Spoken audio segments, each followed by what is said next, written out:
Olá pessoal, nós estamos em mais um de nossos momentos sobre ética, mais uma de nossas lições sobre éticas. Este é o canal Pela Filosofia Nossa de Cada Dia e eu me chamo Leno Francisco Danner, eu sou professor de ética e de filosofia política na Universidade Federal de Rondônia.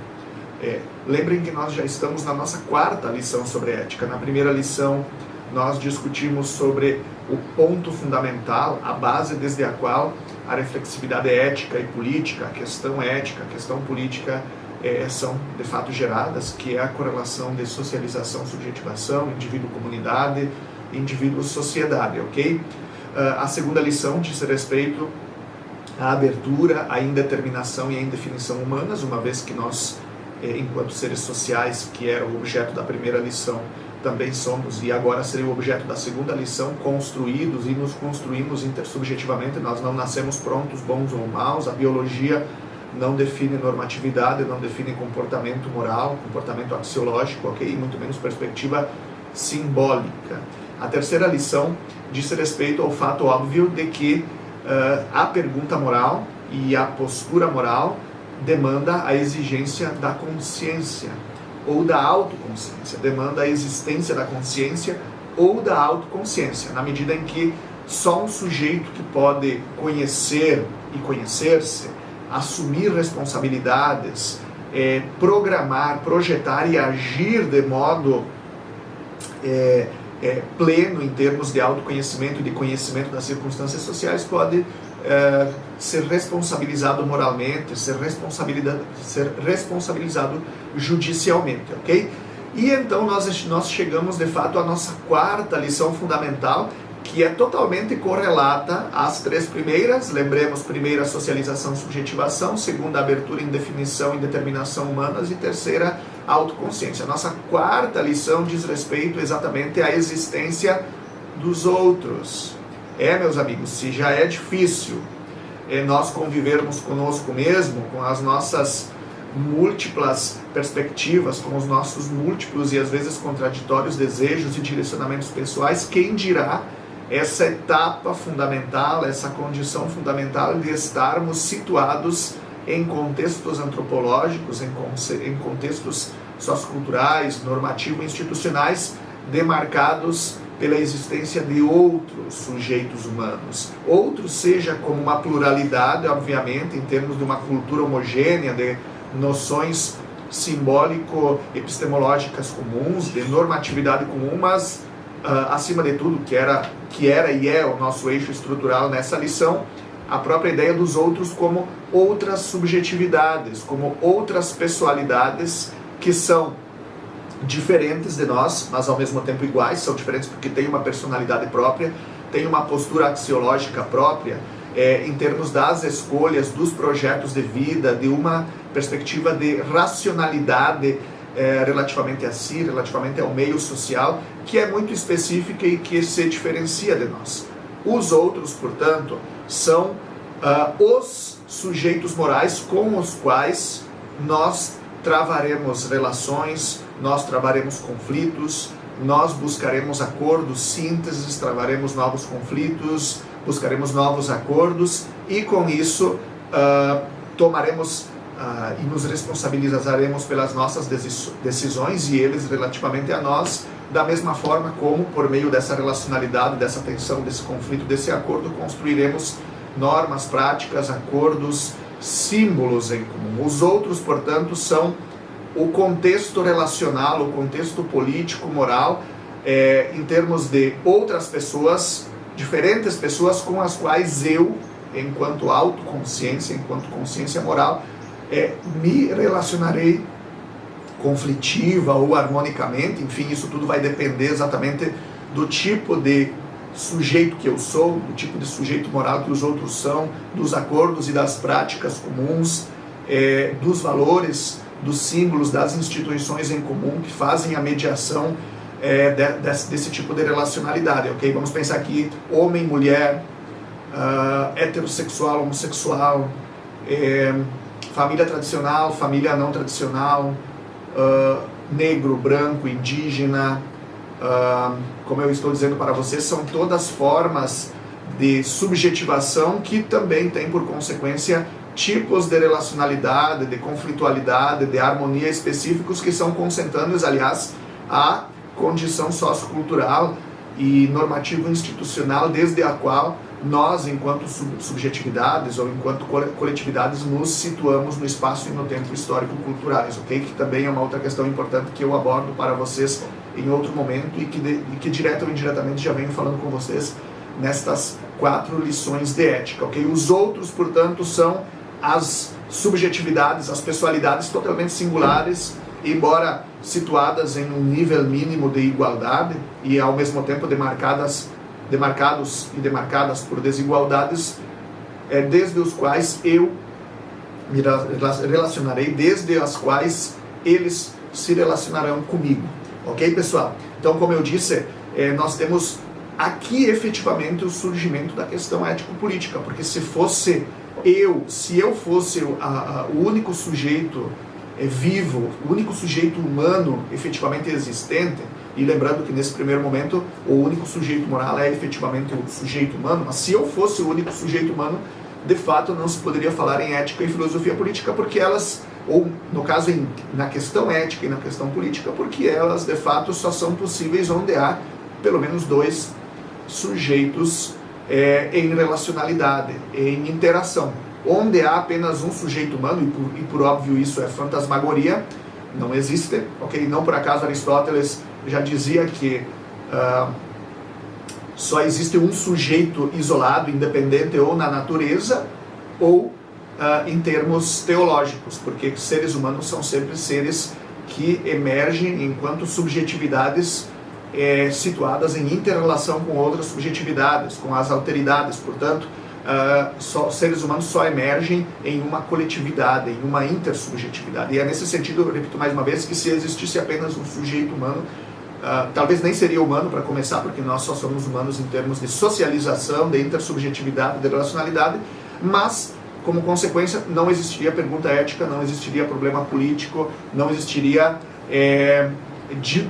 digamos, divisão, e nesse caso o questionamento sobre qual a melhor forma de vida, quais os melhores valores e práticas que nós devemos assumir internamente como sujeitos morais dotados de singularidade, mas também na nossa condição coletiva, no nosso comportamento coletivo, ok? Então, muito importante, só é possível falarmos em ética e falarmos em política na medida em que nós temos outras subjetividades, em que nós temos alteridades convivendo conosco, ok? Em que nós não somos seres isolados, seres sozinhos no mundo, ok?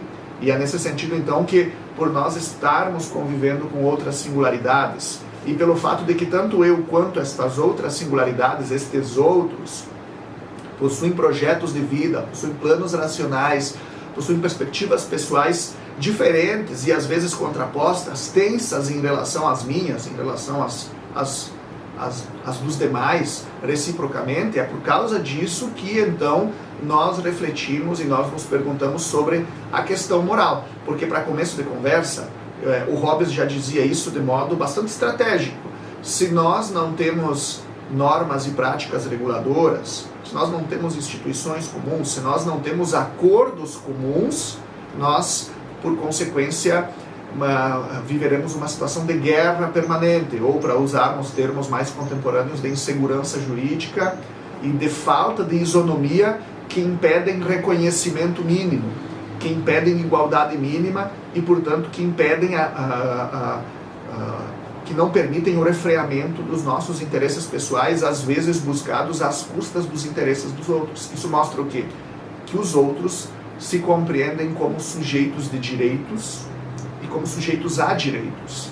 Se compreendem enquanto possuindo uma dignidade moral inviolável, enquanto possuindo, no caso, uma personalidade jurídico-moral que deve ser levada em conta pela minha ação, da mesma forma como a minha condição enquanto personalidade jurídico-moral deve ser levada em conta pelos outros enquanto sujeitos de ação, sujeitos de teoria, sujeitos da prática. Nesse caso da ética, então, sujeito da prática. Lembrem daquela breve afirmação que eu fiz em lições anteriores sobre a ética enquanto uma uma perspectiva de racionalidade prática, ao passo que a ciência seria uma perspectiva de racionalidade teórica. Isso que quem nos diz era o nosso amigo Aristóteles, aliás, um dos fundadores da pergunta ética ocidental, ok? Então, as outras pessoas têm personalidades diferentes, são sujeitos morais totalmente singulares, são alteridades totalmente irredutíveis, possuem projetos de vida pessoais que não necessariamente se coadunam com os meus, possuem escolhas axiológicas que não necessariamente condizem com as minhas, e possuem, finalmente, uma autocompreensão normativa enquanto sujeitos de direitos, e enquanto sujeitos de direito e enquanto sujeitos a direitos, detentores de uma dignidade inviolável que exige o meu comprometimento, o meu respeito, a minha vinculação a uma concepção moral comum.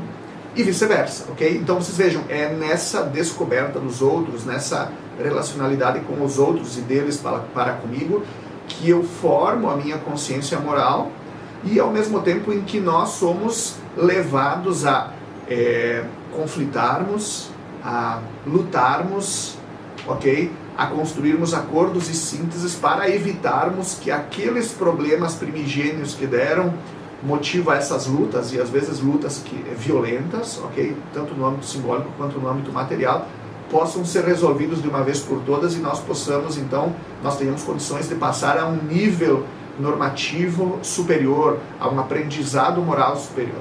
Então vocês vejam, aliás, esse ponto é muito importante, só é possível, não só a pergunta ética, a pergunta política é possível por causa dos outros, e nesse contexto, porque eu e os outros para comigo mantemos uma relação tensa, nem sempre harmônica. Lembrem, nós não nascemos prontos, nem bons nem maus. Isso é construído socialmente e determinado a partir de instituições, valores, práticas, dinâmicas de relacionalidade comuns. Portanto, eu com os outros comigo, eu contra os outros contra mim, entabulamos uma série de conflitos e buscamos ao longo do tempo uma série de sínteses, acordos e instituição de novos símbolos, de novas práticas, de novos valores que nos permitam resolver esses conflitos primigênios de integração e que, como eu disse, nos permitam passar a uma condição de aprendizado moral superior. Então vejam agora de novo que era esse o argumento que eu queria trazer para vocês.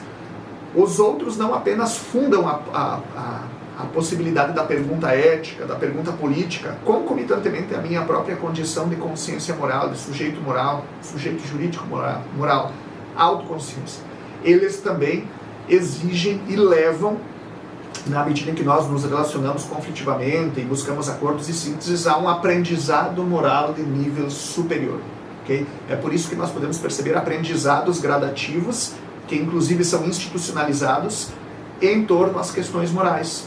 É por isso que nós não podemos mais, por exemplo, escravizar pessoas como os brancos racistas faziam relativamente aos negros escravizados, aos indígenas escravizados. É por isso que nós não podemos mais diminuir, menorizar e, ao fim e ao cabo, até subalternizar a mulher, destruir os grupos LGBTQIA+, por exemplo. É por isso que nós falamos em direitos sociais, distribuição equitativa, luta contra a corrupção política, justiça social, justiça institucional, Estado democrático de direito, porque nós tivemos aprendizados históricos que mostraram que o racismo, que o fundamentalismo, que o colonialismo, que a miséria social são todos produtos político-culturais, localizados no espaço e no tempo. Eles não são determinados pela natureza ou por alguma entidade sobrenatural, digamos assim. Eles são construções humanas e construções que dependem de relacionalidade, de conflito, acordo, síntese e progresso.